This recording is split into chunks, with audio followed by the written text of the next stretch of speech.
बिस्मिल्लाहिर्रहमानिर्रहीम। Normal distribution का हमारे पास जो आज का क्वेश्चन है वो है suppose that it is known that IQs for adult Pakistanis are normally distributed with, ये मीन है mu is equal to 100 and sigma ये स्टैंडर्ड एविएशन है, standard deviation is equal to 10। कहता है if an individual with an IQ of, अगर कोई individual उसका IQ 130 और अबव, अगर उसका IQ 130 या उससे ज़्यादा है, इज क्लासिफाइड जीनियस। अगर किसी का IQ 130 या उससे ज़्यादा है तो वो जीनियस है। कहता है what is the probability that a random selection yields a genius.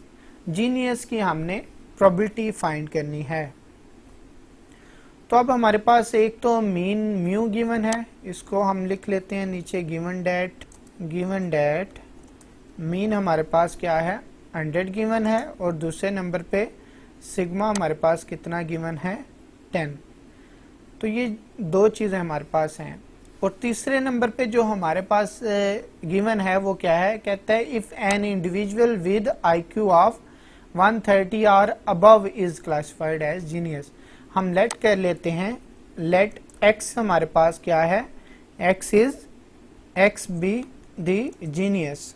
With mean हमारे पास क्या है 100 है, और सिग्मा हमारे पास क्या है 10 है, स्टैंडर्ड एविएशन। अब हमने इसमें प्रोबेबिलिटी कौन सी फाइंड करनी है, ये हमें नज़र आ रहा है IQ हमने अगर 130 या उससे अबव है तो वो जीनियस है, तो हमने जीनियस की प्रोबेबिलिटी फाइंड करनी है। किस फॉर्म में करनी है, ग्रेटर की फॉर्म में। अबव आ गया तो अब हमने इसमें से कौन सी प्रोबेबिलिटी फाइंड करनी है, probability of x greater than 130, यह अब हमने प्रोबेबिलिटी फाइंड करनी है। फॉर एग्जांपल आप देख सकते हैं, ये अगर मैं एक लाइन ड्रा करता हूँ, ये लाइन IQ लेवल की है। आप कह लें कि 130 हमारे पास अगर इस साइड इधर आ रहा है, अगर ये हमारे पास IQ लेवल 130 इस पॉइंट पे आ रहा है, तो अब क्या था कि वो कह रहा था कि 130 या उससे ज़्यादा है तो वो क्या है, जीनियस है। मतलब कि 130 से अगर ज़्यादा हुआ तो ये हमारे पास कौन सा एरिया है, जीनियस वाला। ये कौन सा है एरिया, जीनियस वाला, इसको हम जीनियस कह सकते हैं। और ये वाला अगर 130 से लेस है तो ये कौन सा एरिया है, ये आप कह सकते हैं डल वाला एरिया है। तो हमने अब इसमें से कह रहा था what is the probability that a random selection yields a genius. Genius की हमने प्रोबेबिलिटी फाइंड करनी थी, इसलिए 130 से हमने ग्रेटर वाला एरिया ही फाइंड करना था, तो हमें जीनियस की प्रोबेबिलिटी मिल सकती है। 130 से लेस वाला एरिया फाइंड करने की ज़रूरत नहीं है, हमने कौन सा करना है, जीनियस वाला एरिया फाइंड करना है। तो एक पॉइंट हमारे पास गिवन था 130, तो उससे हमने ग्रेटर वाला एरिया फाइंड करेंगे तो हमारे पास जीनियस की प्रोबेबिलिटी आ जाएगी। तो अब हमने इसको किस तरह सॉल्व करना है कि हमने इसको लिख लिया probability of x greater than 130। Same ऐसे ही जैसे पिछला हमने क्वेश्चन किया था, उसमें क्या था, ग्रेटर जो अबव वाला था उसमें एरिया हमने इसी तरह फाइंड किया था।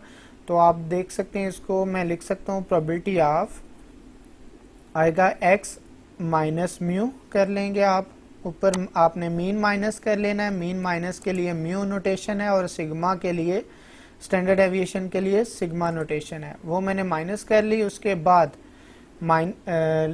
ग्रेटर आ जाएगा, ये वाला ग्रेटर आ गया। दूसरी साइड पे मेरे पास क्या है 130 है, तो ये 130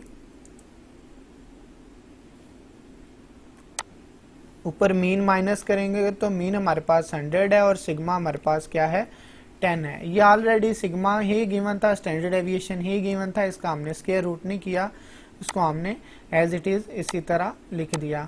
अब हमने क्या करना है, ये इस ब्रैकेट को क्लोज कर देते हैं। अब इसको हमने सॉल्व करना है, तो इसको सॉल्व करने के लिए आप क्या करेंगे, आप को पता है हमने क्या किया था, स्टैंडर्डाइज करना है। स्टैंडर्डाइज के लिए स्टैंडर्डाइज कर दिया हुआ है, इसको हम अब z लिख सकते हैं। z इज इक्वल टू होता है x minus mu over sigma. z आ गया, ग्रेटर एज इट इज रहने दें अभी। 130 माइनस 100 आ गया, और ये हमारे पास 10 आ गया। 130 में से 100 माइनस करें 30 आ जाएगा, डिवाइडेड बाय 10 करेंगे तो ये हमारे पास 3 आ जाएगा। अब ये फिर जैसे कि लास्ट क्वेश्चन में था कि ग्रेटर की फॉर्म में है, तो इसको हमने लेस की फॉर्म में कन्वर्ट करने के लिए क्या करना पड़ता है कि 1 में से हम माइनस कर देंगे। अगर लेस वाला एरिया माइनस कर दें तो हमारे पास कौन सा एरिया आ जाता है, ग्रेटर वाला एरिया। आप कह सकते हैं कि probability of z greater than 3 is equal to होगा 1 minus probability of z less than 3। ये फर्स्ट ईयर में आपने कंप्लीमेंट रूल पढ़ा था प्रोबेबिलिटी में, ये वही यूज होता है बेसिकली कि जब ना की सेंस वाला आपके पास मौजूद हो तो आप यस की फॉर्म वाला फाइंड कर सकते हैं। तो जब भी ग्रेटर वाला एरिया आपने फाइंड करना है तो आप क्या करेंगे, टोटल में से अगर लेस वाला एरिया माइनस कर देंगे तो आपके पास ग्रेटर वाला एरिया आ जाएगा। लेस वाला एरिया किधर से आएगा हमारे पास, हम क्या करेंगे, इसमें से 1 में से माइनस कर लेंगे लेस वाला एरिया।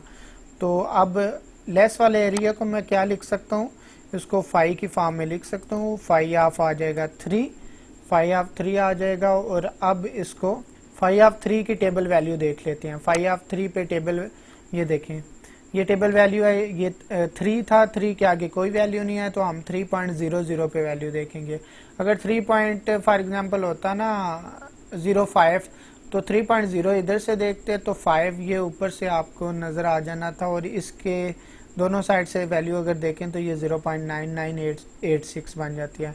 अगर ये वैल्यू होती 3.15 तो हम किधर देखते, ये 3.1 इधर से देखते और 5 फिर ऊपर से देखते और ये हमारे पास ये वाली वैल्यू आ जाती।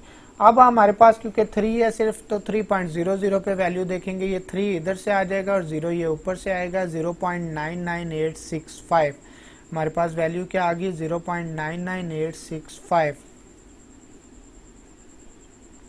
अब हमने क्या करना है, इस टोटल 1 में से हमने इसको माइनस कर लेना है, तो हमारे पास आंसर क्या आ जाएगा 0.00135। ये हमारे पास आंसर आ गया 130 या अबव से जीनियस वाले का।